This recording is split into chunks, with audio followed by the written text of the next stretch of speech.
তাহলে কি Rangpur Riders umpire fixing করছে? চরম নাটকীয়তায় আম্পায়ারের দুর্নীতিতে হারার পর শেষ ওভারের নাটকীয়তায় ম্যাচ হেরে যা বলেছিলেন মেহেদী হাসান মিরাজ, এটাই পার্ট অফ ক্রিকেট, এটাই ক্রিকেটীয় নাটকীয়তা। রংপুরের দেওয়া 187 রানের টার্গেট, 6 উইকেট হারিয়ে যখন খুলনা টাইগার্সের জয়ের জন্য প্রয়োজন ছিল মাত্র 26 রান, এক কথায় বলে বলে রান, তখন হয়তো অনেকেই ভেবেছিলেন এই ম্যাচটা এবার রংপুরকে হারের স্বাদ দেবে খুলনা টাইগার্স। কিন্তু শেষ মুহূর্তে একই নাটকীয়তায় ম্যাচ জমল। শেষ 2 ওভারে খুলনা টাইগার্সের জয়ের জন্য প্রয়োজন ছিল 18 রান। ওই ওভারে মকিদুল ইসলাম অঙ্কন এবং আফিফ হোসেন ধ্রুব সাজঘরে ফিরলেন।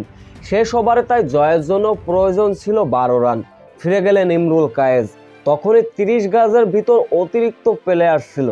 বাইরে থেকে ডাউট গাউট থেকে মিরাজ সহ টিম মালিক বললেন এটা নো, এটা নো, আম্পায়ারকে চিৎকার করে বললেন এটা নো, কিন্তু আম্পায়ার কোনো কথায় কান দিলেন না, নো ডাকলেন না।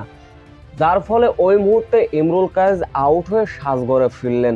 রীতিমতো রেগে আগুন হতে দেখা যায় মেহেদী হাসান মিরাজ টিম মালিক থেকে। যার ফলে শেষ ওভারের নাটকীয়তায় 8 রানে ম্যাচ হেরেছিল খুলনা টাইগার্স।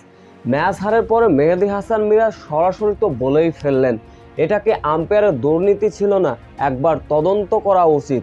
কেন আমরা বাইরে থেকে বারবার নো ডাকলাম আর সে নো ধরলো না? এটা তো জেনুইন নোই ছিল।